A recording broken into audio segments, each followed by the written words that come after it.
امام حسن عسکری کی حیات کو اگر دیکھا جائے، اگر گہرائی میں پرکھا جائے، امام کی ولادت میں نے عرض کیا تھا 232 ہجری 232 ہجری، امام کی شہادت سن 260 ہجری، کل عمر مبارک فقط 28 برس، اور اس 28 برس میں امام کی ظاہری امامت کا دور وہ کتنا ہے؟ فقط 6 برس کا ہے، 254 سے 260 تک، 254 سے 260 تک، 254 میں 10ویں امام کی رحلت ہوئی، شہادت ہوئی۔ اب جب امام عسکری کی امامت کے دور کا آغاز ہوا ہے تو آل محمد کے لیے، ائمہ اہل بیت کے لیے حالات سخت سے سختر ہو چکے ہیں، کیونکہ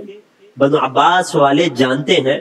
انہیں خبر ہے، انہیں یقین بھی تھا، اور ان تک وہ احادیث پہنچی تھی کہ جن میں رسول نے یہ وعدہ کیا تھا کہ میرے بعد میرے 12 جانشین ہوں گے، کہ جن میں سے 12واں وہ ہوگا کہ جو روئے زمین کو عدل و انصاف سے بھر دے گا، جبکہ روئے زمین ظلم اور جور سے بھری ہوئی ہوگی، تمام ظالم حکمرانوں کی حکومتوں کو میرا 12واں فرزند ختم کرے گا۔ تو بنو عباس والوں کو اپنے ظالم ہونے کا بھی یقین تھا اور رسول کے صادق ہونے کا بھی یقین تھا، لہذا جب دیکھا کہ 12 میں سے 11واں آ چکا ہے، امامت کا سلسلہ آل محمد کے گھرانے میں 11ویں تک پہنچ چکا ہے، تو اب بنو عباس کے حکام بہت چوکنا ہو گئے، بہت زیادہ ویجیلنٹ ہو گئے۔ جہاں باہر سے امام کی ہر حرکت و سکنت، امام کے ہر فعل کی جاسوسی کی جاتی تھی، وہیں ہر کچھ دنوں کے بعد جاسوس خواتین کو محل سے بھیجا جاتا تھا جو امام کی ازواج یا کنیزوں کی تفتیش کرتی تھی اور یہ دیکھتی تھی کہ کہیں کسی کے بدن پر حمل کے کوئی آثار تو نہیں ہیں۔ اس قدر سخت حالات، ایک ایک چاہنے والا، ایک ایک شخص، حتیٰ کہ جو امام کو سلام تک کرتا، بعد میں اس سے بھی پوچھ تاچھ کی جاتی کہ تمہارا ان سے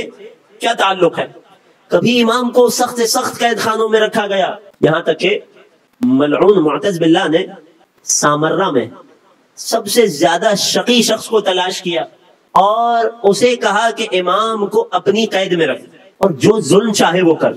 جب کچھ دن بعد اس شقی ترین فرد کی خبر لی، پوچھا کہ تو نے میرے قیدی کو کس حال میں رکھا ہے؟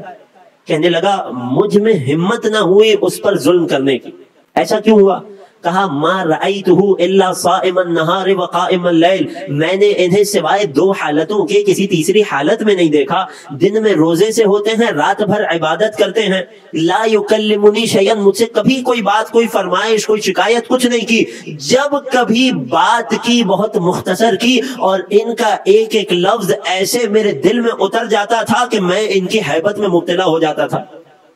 مجھ میں ہمت نہ ہوئی ان پر ظلم کرنے کی۔